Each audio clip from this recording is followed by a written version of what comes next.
That looks fabulous, Ian. If everybody Ian, could have make you sure they're unmuted muted. yourself?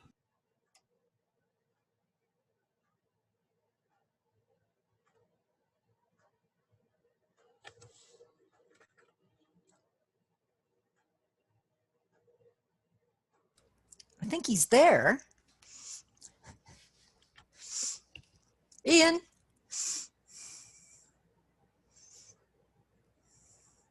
Ian's still muted. You can see it on his microphone. Ian. Yes, here I am. There we go. Sorry, Good. I was talking to myself there for a little bit. Pardon me. New to this whole thing. So I'll go back to sharing the screen here. And we'll have to.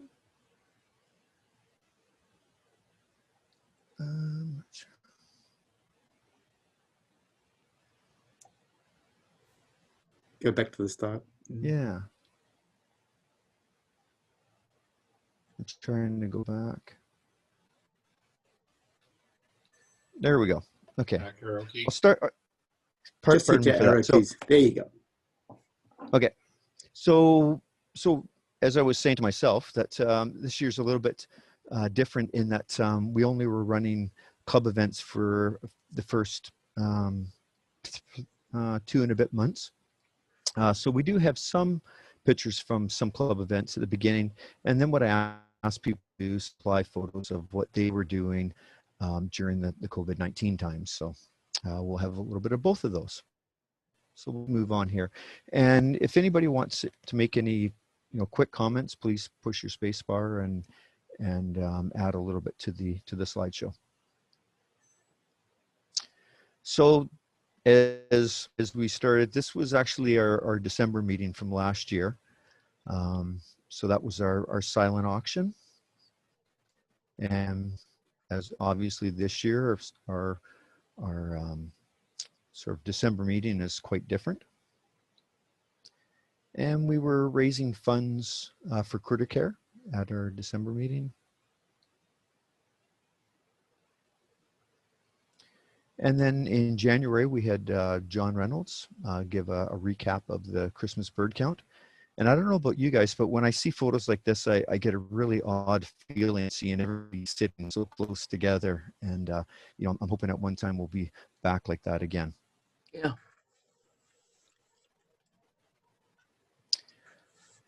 For our executive, when the COVID restrictions came into place, we were still trying to meet outdoors when the weather was nice and keep our distance. So this was a meeting at Como Lake. And we also met at Lori Austin's home. So a very nice view of the Golden Ears Mountains in the background from her deck. And then in, I guess it was February, we had some activities going on. Again, funny seeing everybody standing so close together. But this was our start of our nest box cleaning. And this was at DeBovo Slough and the Minikata Farm area. So this is Dave and Paul setting up a ladder to clean the boxes. And inside one of the boxes, it's quite unusual that, well, we seem to be getting in the last few years, we get sort of a growth inside the box. It's almost like a root system forming. I'm not exactly sure what it is, but it becomes very sticky against the sides of the nest boxes. And that's myself up on the ladder, checking out a wood duck box with Sid holding the ladder. And more of a standard inside the swallow boxes with a swallow nest. And sometimes we find some little creepy crawlies in there, so there's an interesting spider. And then to Colony Farm, another large group out to do the nest box cleaning. And we have some nest boxes on some of the poles. We also do some cleaning around the ponds, but I don't have any photos of that.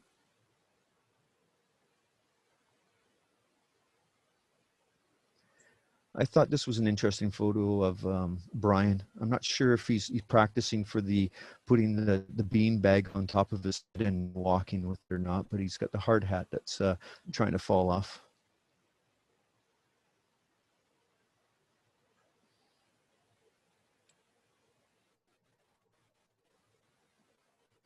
And then this is meeting on Quarry Road near Minnetonka, but we're going to go into the Widgeon. I was a little embarrassed actually with this outing because as you can see, Mark here, he showed up wearing the same outfit that I was, so it was a little embarrassing about that, but we got on with it. And again, the same group. And into the Widgeon we're going. You see all different kinds of hard hats because Minnetonka was, or sorry, Metro Vancouver Parks was really stressing that we have hard hats. You'll see a lot of people taking photos of the boxes because we were GPS in the boxes. Metro Vancouver wanted that. And we even found a little bat.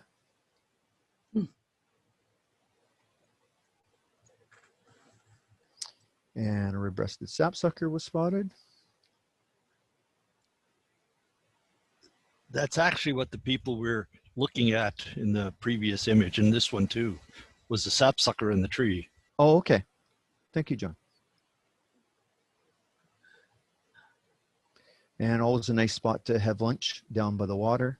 Quite often we see swans down here. I remember seeing swans in the past year, but other years we've seen them. And then we're off to Minnetonka. So another pretty decent sized group heading off. And just near the ponds, group shot. And again, trying to get different people up in the ladders, lots of hands to help. Multiple ladders, people doing all kinds of work. We need people to record, clean the boxes, and people that are willing to go up on the ladders. And usually the highlight at Minnetonka is checking out the flying squirrel boxes. So over the years, I've been the one usually sent up the ladder to knock on the box. And some of the boxes, the flying squirrels come out of them, sometimes they don't. But I've kind of learned now that rather than knocking with my hand, it's better to use a stick. I stay a little bit further away. So on this particular box, we had flying squirrels come out. It's pretty incredible seeing the flying squirrels. We haven't seen them actually glide for a few years, but in past years we've actually seen them come out of the box and glide over to another tree. And you can see this the flap on it between its front and hind legs, and that's what it opens up so it can glide. This year, I believe, Ian, we had 2 juveniles. They looked like siblings. They were smaller and more grayish in color, and they ended up going up the same tree watching us. Yeah, we disturb them because they're nocturnal, but it's nice to know that they're there. And then this was interesting because obviously when I was doing this, I didn't know what was going on. I was either taking the nail out or putting the nail back in. And if you look closely in the opening, you can see a little guy looking out at what I'm doing.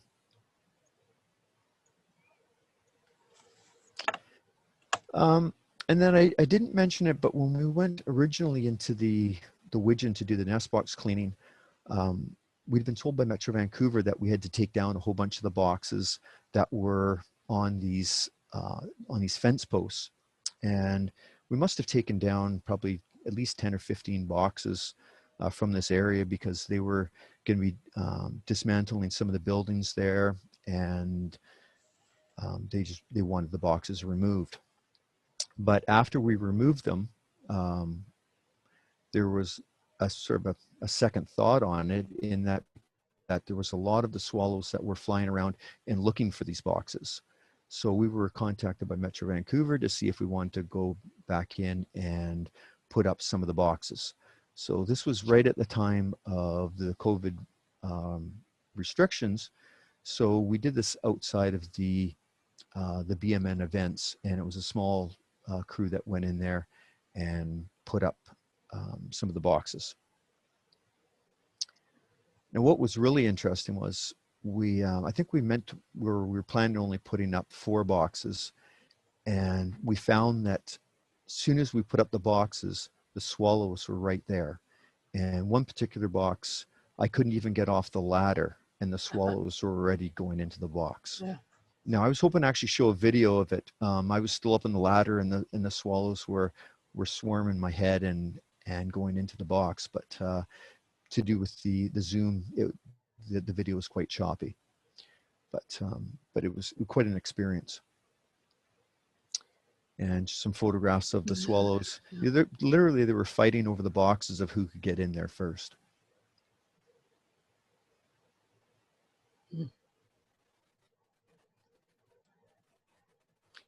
And we also put some up on the trees. You might have remembered the old house that was there, quite large house. It's now gone. This is just the foundation that's left. So they didn't want boxes on the trees while the deconstruction was going on. But we went in afterwards and put some on the trees, but I don't think they've been so successful. The boxes that we put in on the fence and around the open area have been extremely successful. And on the foundation of that old building there was a garter snake there, so quite interesting to see. And then John went back in, I believe it was in July, when he was doing his bat work and photographed some of the boxes being used by the swallows. Again, these are on the boxes that we put in on the fence.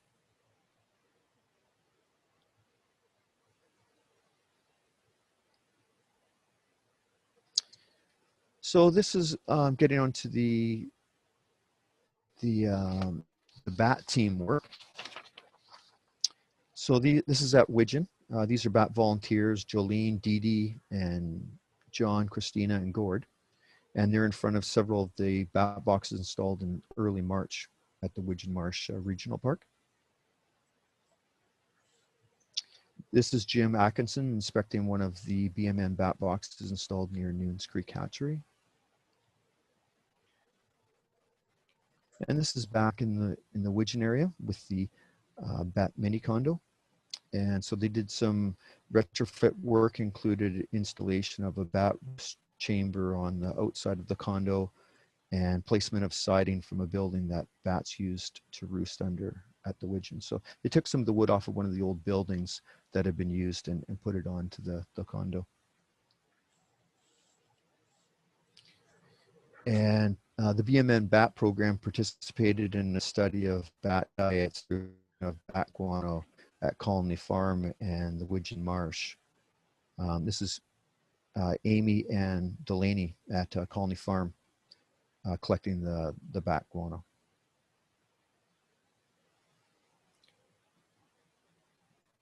And this is the BMN bat program supported by BCIT students, study of overwintering activities of bats at Blakeburn Lagoons and Como Lake Parks. John provided technical advice regarding the use of bat detectors to 3 of the BCIT students. And this is at Como Lake. So Liz and Lori were leading a field tour with BCIT bat study students at Como Lake. And this is a vegetation inventory at Blakeburn, again with BCIT students.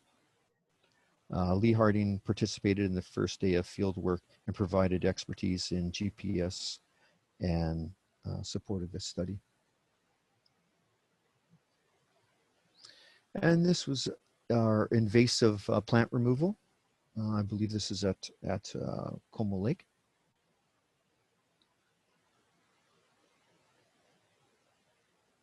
So again, this was before the COVID restrictions were in place.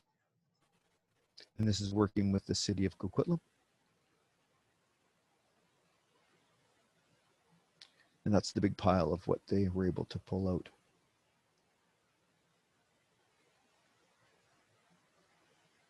And then also some invasive removal at Blakeburn Lagoons. And this time it was working with the city of Poco. And this was BMN members attended the Farewell to a Tree event held in downtown Poco. So I don't know if the tree is gone yet, but It's gone. It is gone. Okay. Sorry to hear that. Thanks, Elaine.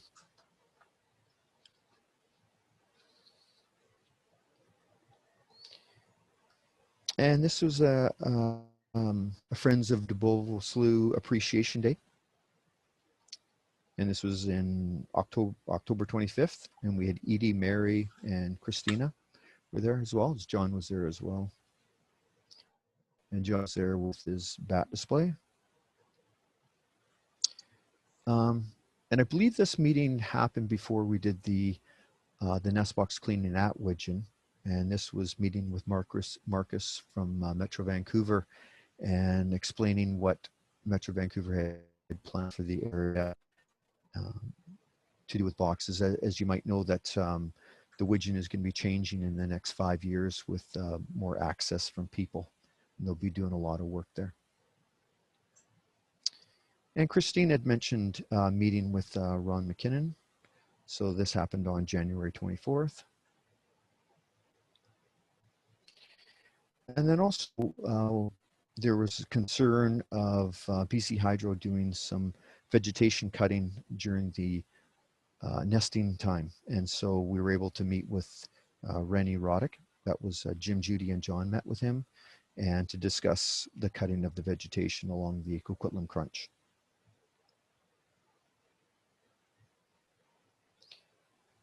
And this is Sutterbrook Creek. So this was doing some fish trapping. And there was one fish that was captured, believed to be a hybrid version of a cutthroat trout and a rainbow trout. So this was a release of a sandhilled crane by Miles Lamont. And I guess they called the sandhill crane Fraser, and was being released in Pip Polder Ecological Park. I should also add, Ian, that he's at. Sorry, John, you cut out there. We can't hear you, John. Yeah, I'm just adjusting the mic. I just want to point out that on the right leg that Fraser the crane has, he's got a new GPS unit to track his movements. And at our BC Nature Conference last year, we had agreed to donate our share of the 50-50 fund to Miles to support getting these types of devices. Mm-hmm. And the person that won the 50-50, I think I might have shamelessly guilted her into putting her portion of the winnings towards the GPS unit as well. So it was lovely to see. A veterinarian donated all of their time to actually recover and rehabilitate the bird after they put in 5 pins in his leg. It had a broken leg due to a golf ball at Richmond Golf Course, and he kept it in an aviary in his backyard till they were able to release it. And this was the first few steps the crane had taken outdoors, and we didn't even know if he could fly after about 6 months of inactivity, but he took 3 or 4 steps and then hopped off and flew off. No, that's great. Thanks, John. So this year was the 25th anniversary of the Pinecone Provincial Park.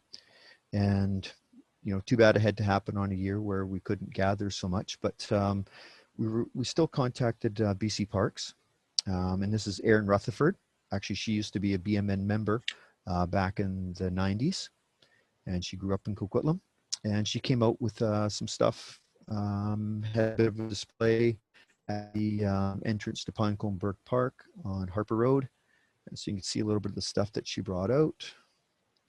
And we had a gathering of some BMN members and Pinecone Stewart trail crew members. And the public stopping by. It was actually pretty busy there of people coming and going. And this was a delegation to council that Christina and John did in February, I believe. these lovely were made by Gay Mitchell, featherhead masks.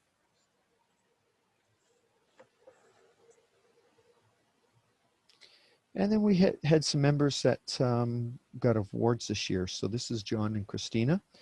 They got the BC Nature Club Service Award, and it was presented at Blakeburn Lagoons by Marg Cuthbert.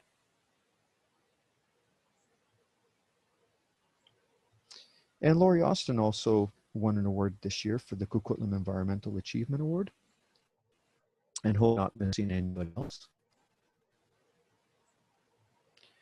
And then the Pinecombe Burke Stewards, that's the group that is formed at kind of arm's length from BMN that does work in Pinecombe Burke Provincial Park. So this year we were still working and keeping our distance. So this is on the Woodland Walk. Quite a few more boardwalks got put in place, making the wet areas easier to cross. This is on the Coquitlam Lakeview Trail. A large tree partially came down, and we were able to use multiple tools to cut it out.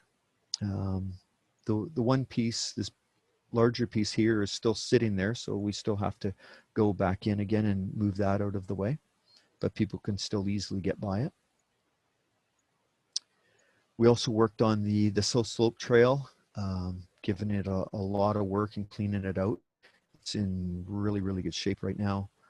As well as we've started working on the Ridge Trail as well, and it's looking really good. This is the lower part of the Ridge Trail near the Pritchard Canyon. And also BC Parks is finally, we're kind of getting signs in it at official signs at in Pinecombe Burke Provincial Park. So BC Parks has gone in and put in these 8x8 posts. They haven't started putting any signs on them yet. So I've been able to print off or engrave some little signs and put them on there. So these are only just temporary signs until BC Parks can get some proper ones. And we had a overnight trip into the Widgeon to put in some stairs. This is just before the Upper Falls. So BC Parks has been really keen on working on the trail that leads to the falls. And we've done a lot of work this year higher up. So we've been small crews, sometimes just 2 people, other times up to maybe 4 or 5 people, going into the higher ends of the park where we have to drive in. And because of the COVID restrictions, we're going in separate vehicles and staying away from each other. So this is what we call the Widgeon Pass. So this is an area that you go from Brook Mountain down to the Widgeon campsite, and it's also the junction where you'd head off to go to Widgeon Peak. And Dean and I have spent probably 5 or 6 trips going into this area called the Burke Widgeon Connector. We've been going in from the Widgeon Valley and working our way up. When you get up to the bowl area, that overgrows really fast. You get some wonderful views looking down into the Widgeon Slough area and over to Golden Ears. And we've been up there with a little bit of snow. This is the bowl. Widgeon Peak is off to the right, and Burke Mountain be off to the left, which you can't see. And as I mentioned, this area grows in heavily. It's commented quite often that Lyle Litzenberger has gone in there probably 3 different times and cleaned this area out. And 2 years later, after people go in there, the only way they can find the trail is, instead of the salmon berries being 6 and 8 feet tall, they're only 3 feet tall. So it's an area that grows in quite quickly. So we've put in some larger markers, so hopefully people can see them from further away. And that's Dean there, working the trail. Again, we've got more markers up. And again, some beautiful views looking down on the slough and the Pitt River, and looking over to Pitt Polder and Mount Baker in the background. And then this year we only had one official hike. That was to Burt Flynn Park and the Shoreline Trail. was a beautiful day. This is the area where in Port Moody where the heron rookery is. Same area. This was right at the beginning of sort of the social distancing. And then we've got some different members here going in alphabetical order of that shared some photos with me. This is Brian's photo of sunset at Blakeburn. And then a hummingbird that was coming to his feeder.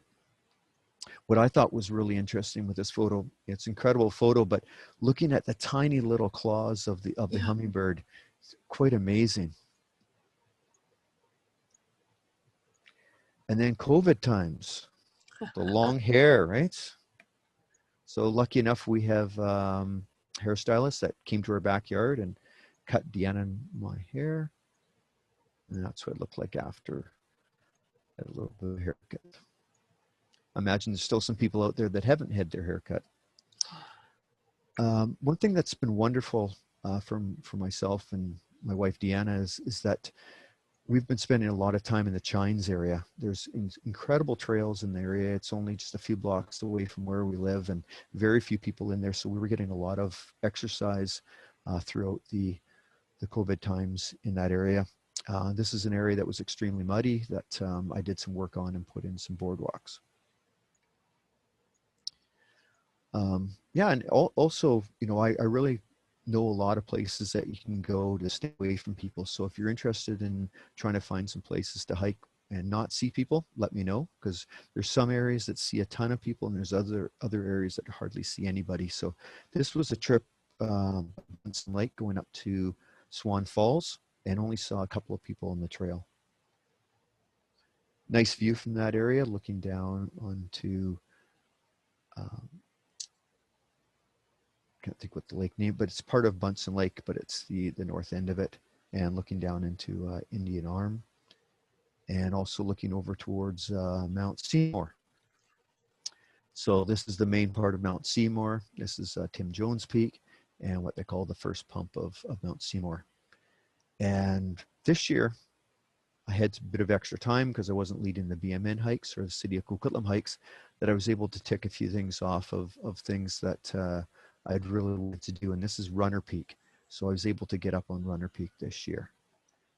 If anybody watched the North Shore Rescue television program on Tuesday evening, they were doing a rescue of some people in the snow at Runner Peak. And this is the Croker Viewpoint Trail. That's Croker Island in the upper part of Indian Arm. Again, another trail that we didn't see anybody on it.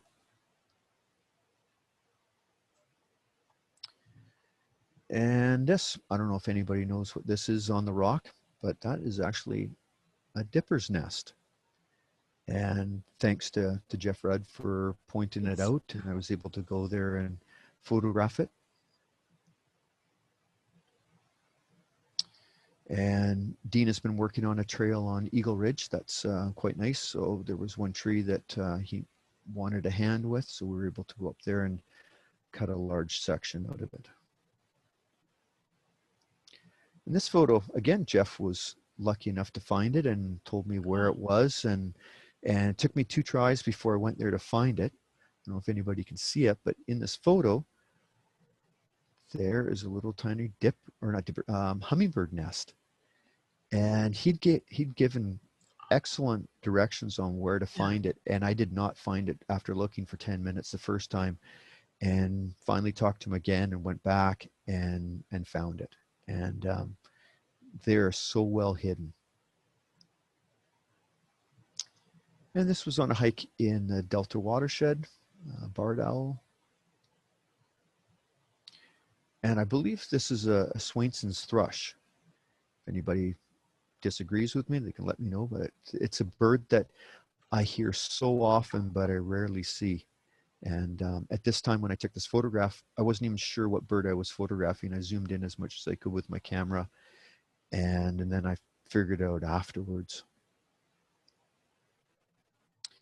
And up on Burke Mountain, I came across this. As to the best of my knowledge, it's actually a bobcat skeleton. It's quite interesting to see. And not only were we hiking, biking around Stanley Park. It was a great time. They gave extra room for cyclists. And a trip to the interior between Kamloops and Chase. I'd always wanted to paddle down the South Thompson River. So this was the year, so we were able to get out there. Water conditions were great. And this is coming into, if anybody knows where Pritchard is, there's an old bridge there. And that's just coming into shore with the Pritchard Bridge in the background. And then one other thing that got changed this year was there was the Mount Terry Fox trek that they take people up Mount Terry Fox, which I've done, and I was hoping to do it this year. But they couldn't do it, so they sort of changed it, and they said, well, you know, go and do whatever peak you can in your local area. So this was Widgeon Peak that got up on. It's a quite difficult peak to get to in a long day. So Sean and Dean were able to go up there with me, and Dean was celebrating a milestone birthday on this day as well.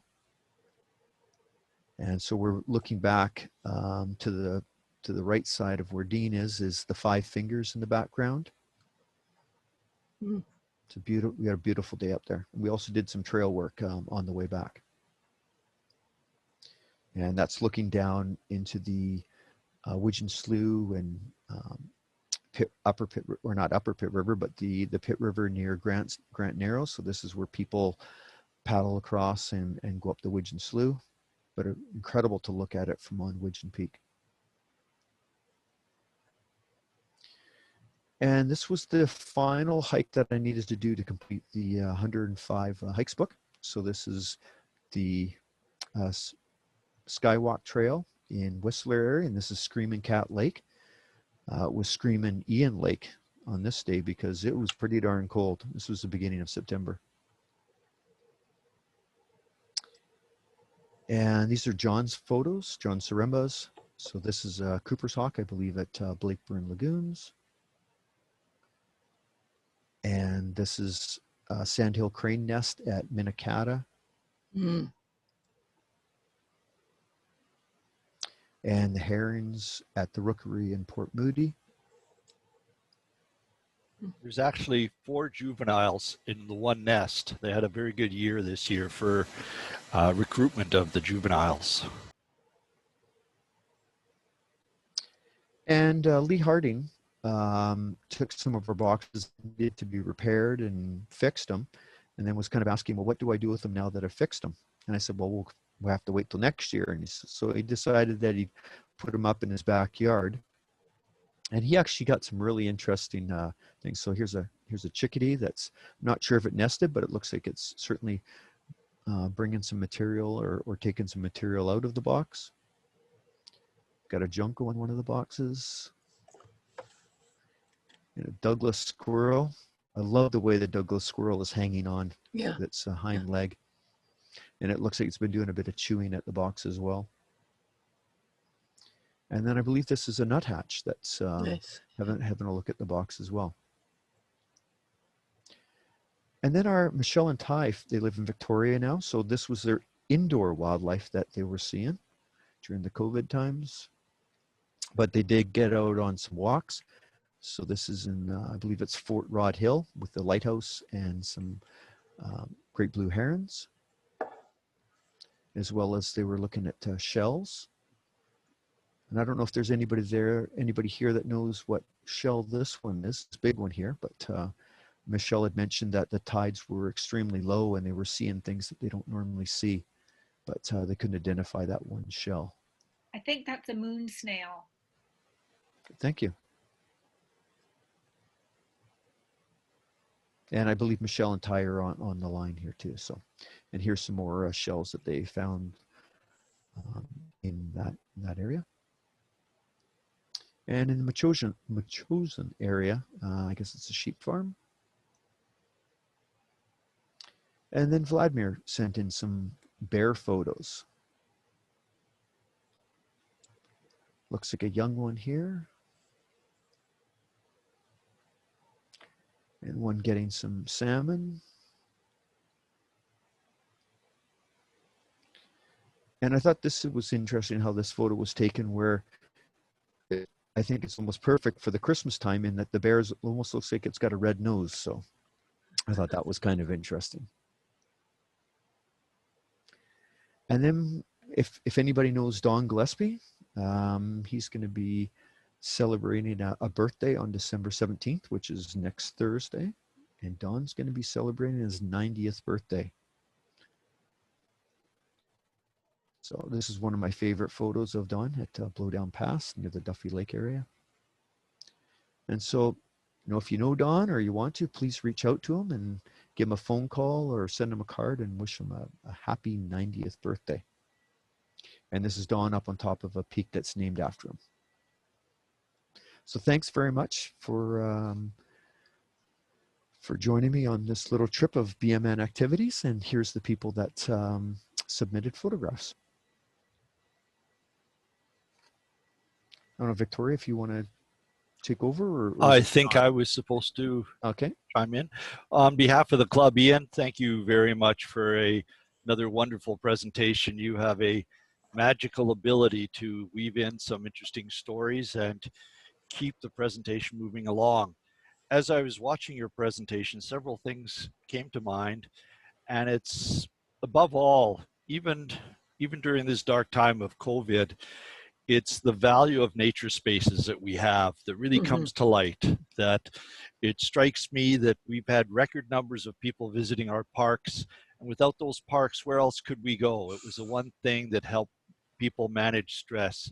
And I think if we can take away nothing else from this COVID, it's the importance of protecting these and the importance of having clubs like BMN and the park associations to be advocates and to support Metro Vancouver in preserving these nature spaces and these wonderful environment. It was also great to see, despite COVID, people were able to be in small groups and still do a variety of activities. These images that you showed shows the diversity of interests of our club members and the great work that they and others are doing within the community. So that's one thing that I really took away from your presentation. Thank you very much, Ian. Great. Thank you, John. Thank you for everybody that sent in photos. What I'd like to do at this point just spend a few minutes. Oh, before I do, if anyone's got any questions or comments, feel free to unmute your microphone and pass any comments to Ian at this point. Have you got your hand up, Diane? Yes. Thank you. I was walking by Noon's Creek Hatchery a little while ago and saw this super little bird, gray blue color, skimming in the water and dipping and diving. And I think I finally got the name of it. I think it's a dipper. Is that? That's right. Yeah. So I looked it up. I couldn't find it, but I think, that's my bird. And it was right by there were salmon there as well. So it was so much fun to watch this little bird dipping, and I have a picture, but not very perfect. But anyway, thank you, Ian. Great. The American dipper's got actually a unique capability. It has two eyelids. One of them is translucent, so it can see underwater. As well, it will open up its wings and to be able to walk right on the bottom of the water and use its wings to hold itself down while it's hunting. And where it gets its name is if you watch it for a while, it dips, it bobs up and down. It's a beautiful little bird, hard to find, and to get that nest, thanks to Jeff for his observations. Are there any other wildlife observations? I have a few, but I'd prefer to hear from others. If you want to share briefly about some of your recent observations, just go ahead and unmute your mic. I'll chime in on the nest box cleaning at up in Widgeon. I saw some wildlife there. It was my sister from Sydney, Australia, who joined us on the day. She was visiting me for a couple of weeks, and I took the opportunity to invite her along to the nest box cleaning, and she absolutely loved it. So she loved everybody that was on the team that day, and she had the best time. So I wanted to thank the team for helping her enjoy her Vancouver vacation. So thank you very much, Brian. Is there anyone else? David? I've got a little Elaine? update about Colony Farm. Is it a wildlife sighting? It's not a wildlife sighting. It's a Trans Mountain pipeline sighting. Well, you covered that in great detail, but if you just wanted to share a statement or two about that, go ahead, Elaine. Yeah. Okay. Jane Thompson, who we work with, she's with a group called the Pipe Up Network. And we met down at Colony Farm today, or yesterday, for a little photo op with the Tri-City News. So I expect we'll see a photograph and probably an article in the Tri-City News written by Diane Strandberg.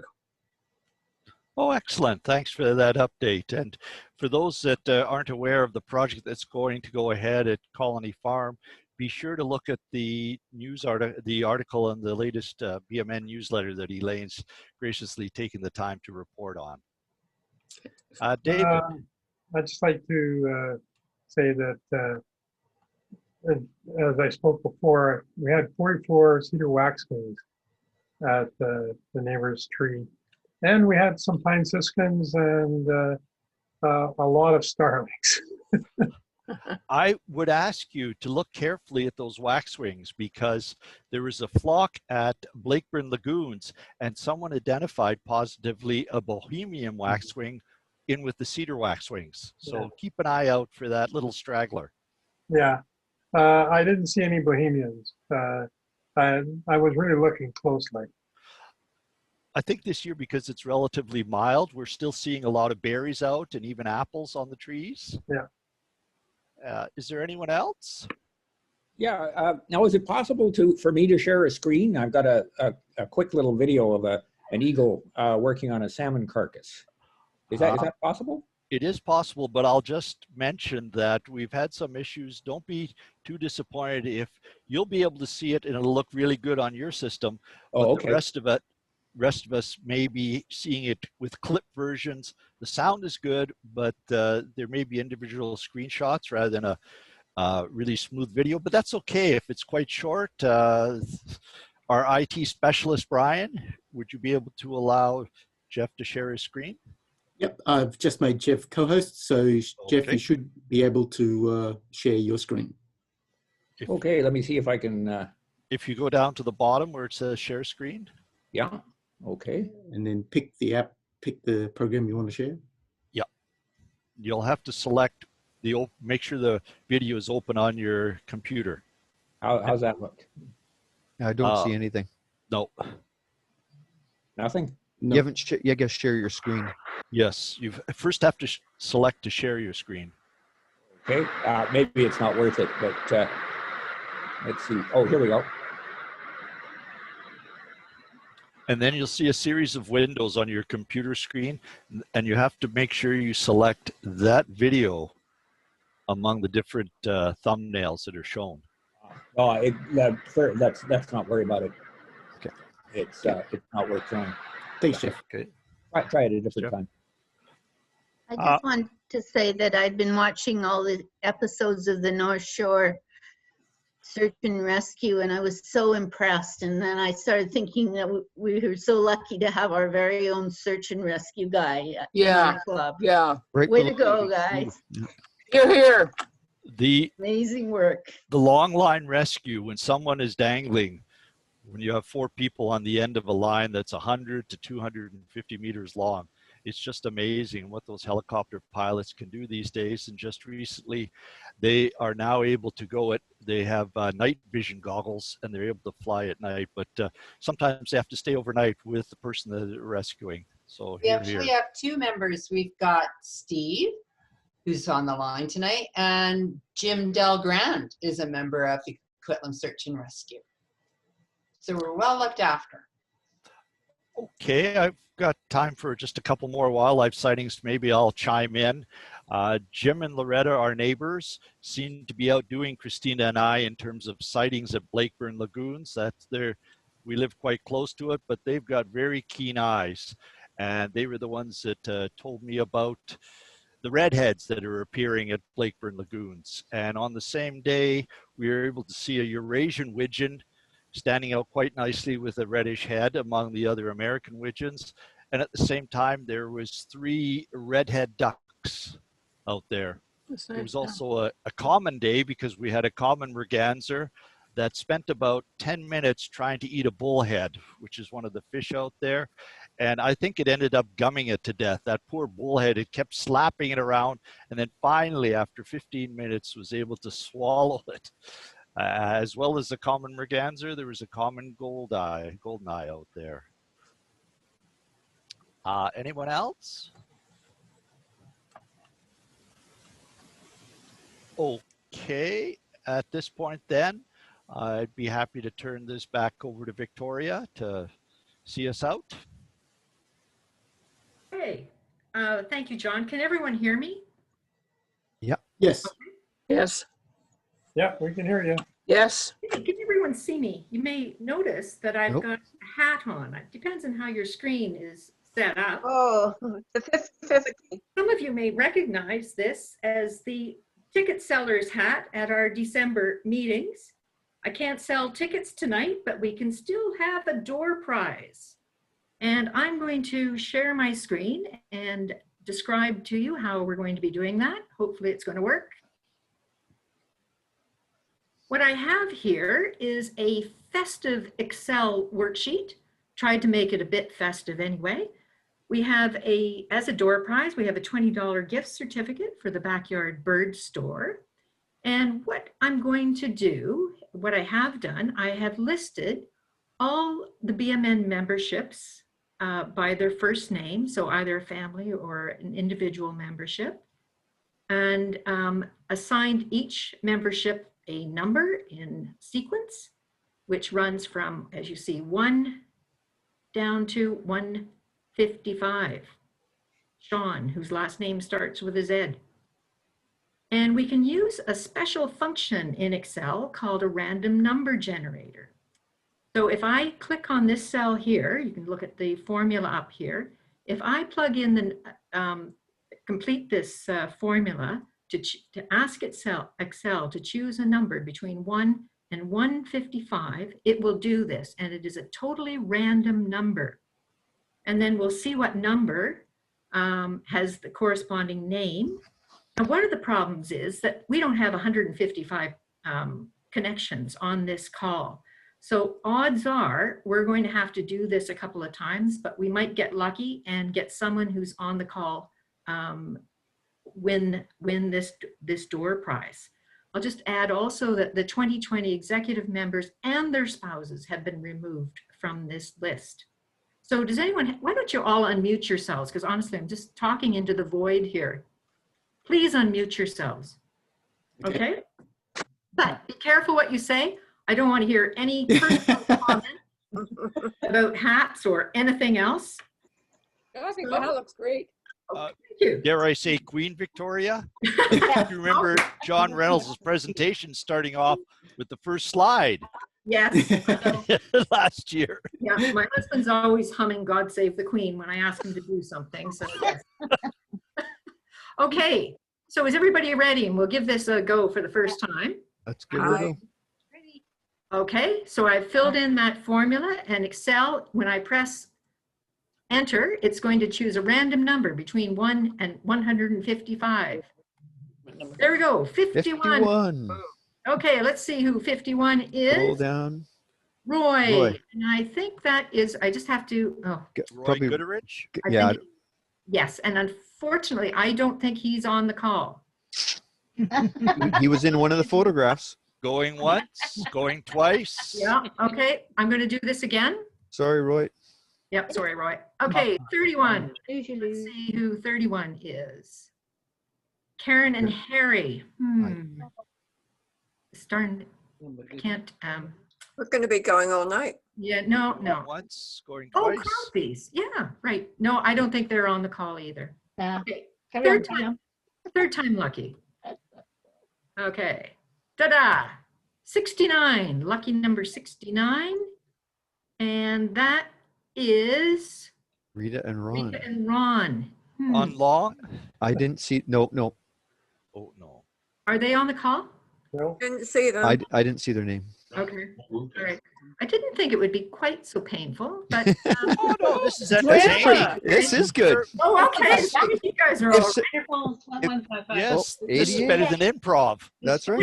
Yeah. Why go to the casino? This is fabulous. 88. Is Hillary. Hooray. Hillary! She was on the call. She's Yeah. still here. Oh, I, No, 88 is not. Oh, 88. Let me just it's Hillary. It's Hillary. live. Hillary McGuire. Right. Yeah. and she seems to Oh, be sorry. still on the call. Excellent. Speak up, Excellent. Hillary. Making tea? Where'd you go? Congratulations, Hillary. That's brilliant. So That's fabulous. I will put the gift certificate for $25 to the Backyard Bird Store in Newport Village Well, in how mail appropriate. to Hillary. And this is just going to be so timely for her. It's too bad we can't see her celebrating, but that's wonderful. So thank you very, very much. I think this was a very nice way to round out a really, really enjoyable evening. And really all that remains for me to say is to thank you people for showing up, because that's what makes this worthwhile. Now, it may seem that these Zoom calls are very seamless to you, but that is only because of the hard work and practice that goes on in beforehand and in the background by 3 BMN members, primarily Brian Warmold, John Saremba, and Christina Saremba.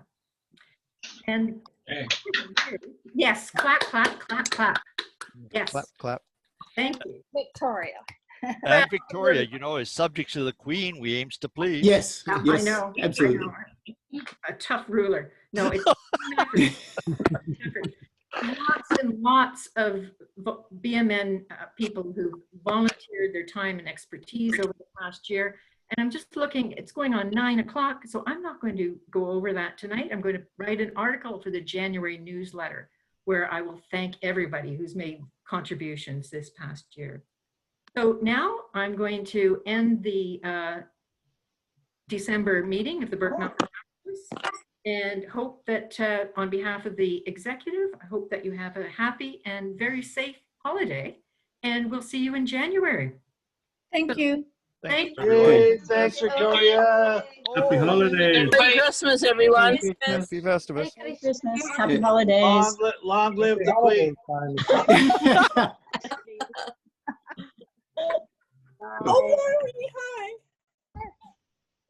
Okay. Oh, we've got a bear in there even. Yeah, that's our mascot. Bye, everybody. That's Okay. great. Bye. Have a great Christmas, Bye. everybody. Stay safe. Bye. Stay safe. Bye-bye. Bye. Bye. Stay safe. That's Berkey the bear. Bye. It is. Members, stay on if you want. Yes. Yes. Hey, Mahasti, hi. Good to see you. Great to see you, Mahasti. Thank you. Yeah, it's been too long. Yeah. It's Yes. too long. Sorry, my bad. I miss you all, and I wish you a happy holiday for all of you. We miss you too, Mahasti. Same to you. Likewise. Same to you. Thank you. Thank you.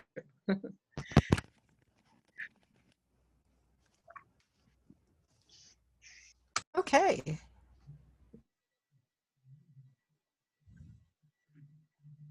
Oh, the bear's going away. Oh, we're gonna miss the bear. He's Actually, anybody can stay on. You don't have to. You don't have to leave if you don't want to leave. But Neil, I wanted to say hello to you. How nice Hello. to see you. Oh, It's great to see you. Thanks so much for Okay. joining. Yeah. That's lovely. buggy or something. Lovely. Well, how'd you think that Okay. went, guys? Oh, I thought it was great. I really thought the Pretty good. the presentation to Nellie Shin was excellent. They really Nellie didn't actually see it, you know. Well, we sent her the full presentation afterwards, and we kept it to 7 slides because we only had 20 minutes. And the